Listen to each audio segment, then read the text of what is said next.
Welcome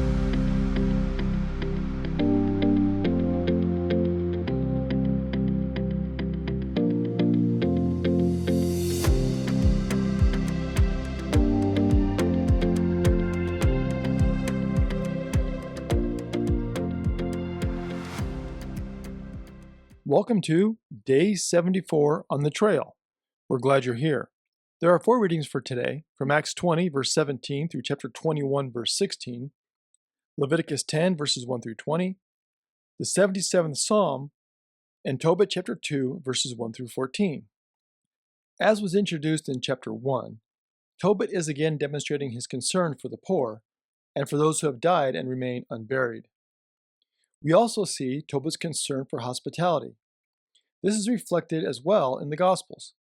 In Luke chapter 14, beginning in verse 12, Jesus teaches this: "When you give a luncheon or a dinner, do not invite your friends or your brothers or your relatives or rich neighbors, in case they may invite you in return, and you would be repaid. But when you give a banquet, invite the poor, the crippled, the lame, and the blind, and you will be blessed, because they cannot repay you, for you will be repaid at the resurrection of the righteous." When Tobit's son Tobias returns from going into Nineveh to find a poor person to invite to Tobit's celebration of Pentecost, he tells his father that he found a person in the market who had been murdered. Tobit immediately leaves his dinner to go and take care of the body. At sunset, Tobit buries the body and returns home. Since he has touched a corpse, Tobit is considered impure and therefore sleeps in the courtyard. In this way, Tobit's dedication to caring for the people of Israel and his commitment to Torah leads to the circumstances which causes his blindness. However, the droppings of the sparrows and the subsequent treatment of the physician leaves the cause of his blindness to be unclear. But according to verse 10, Tobit's blindness lasts 4 years. During this time, his wife is forced to provide for the household. This also speaks to the economic impact of Tobit's blindness. Now, there are several similarities to the book of Job, which we read earlier along the trail. Both Job and Tobit were considered righteous and followed God. From Job chapter 1, verse 1, "There was once a man in the land of Uz, whose name was Job. That man was blameless and upright, one who feared God and turned away from evil." And we compare this to Tobit chapter 1, verse 3. "I, Tobit, walked in the ways of truth and righteousness all the days of my life." Also, like Job, Tobit's suffering was not caused by sin, but by his righteous deeds. In the case of Job, Satan is allowed to test the faithfulness of Job. For Tobit, his care for the corpse of a murdered Israelite leads indirectly to his blindness. Finally, we see a connection between the reaction to their suffering on behalf of their wives. The statement of Job's wife is extremely harsh. In Job chapter 2, verse 9, "Then his wife said to him, 'Do you still persist in your integrity? Curse God and die.'" In the case of Tobit's wife, part of her response may be attributed to his doubt about how she acquired a goat from her employer. As a result of Tobit's anger with his wife, she says to her husband in chapter 2, verse 14, "Where are your acts of charity? Where are your righteous deeds? These things are known about you." Having read Job prior to Tobit will help us see the similarities and differences between how these stories reflect on the suffering of the righteous.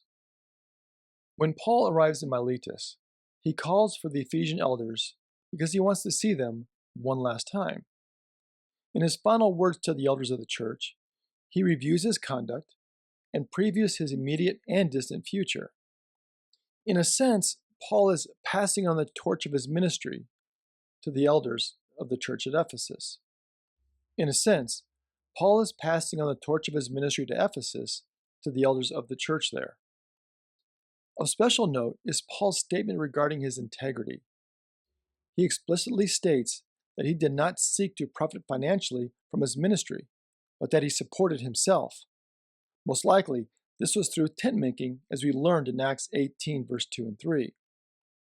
In Acts 20, beginning in verse 34, "You know for yourselves that I worked with my own hands to support myself and my companions. In all this, I have given you an example that by such work we must support the weak, remembering the words of the Lord Jesus. For he himself said, "It is more blessed to give than to receive." Now, this quotation from Jesus is only found here and not in the Gospels themselves. Later, when Paul arrives in Caesarea in Acts 21, he is welcomed by Philip, one of the original 7 deacons. This helps reconnect Paul to the ministry of the church in Jerusalem. As Paul prepares for his journey to Jerusalem, the same prophet who predicted the famine in Acts 11, Agabus, tells Paul that he will be met with arrest in Jerusalem and eventually handed over to the Gentiles. Here, Luke also connects Paul's final journey to Jerusalem with that of Jesus. In Luke chapter 9, verse 51, Paul writes of Jesus, "When the days drew near for him to be taken up, he set his face to go to Jerusalem." And again in Luke 13:33, Jesus himself states, "Yet today, tomorrow, and the next day, I must be on my way, because it is impossible for a prophet to be killed outside of Jerusalem." So as Jesus resolutely travels to Jerusalem for the final time, so Paul firmly sets his gaze on Jerusalem. In Acts 21, verse 13, Paul says, "For I am ready not only to be bound, but even to die in Jerusalem for the name of the Lord Jesus." As with Jesus, Paul determines that his ultimate destiny will be the will of the Lord. One more note on Acts 21, as it relates to the role of women in the earliest church. When Paul meets Philip, Luke highlights that Philip had 4 unmarried daughters who had the gift of prophecy. This also connects with the birth of the church at Pentecost.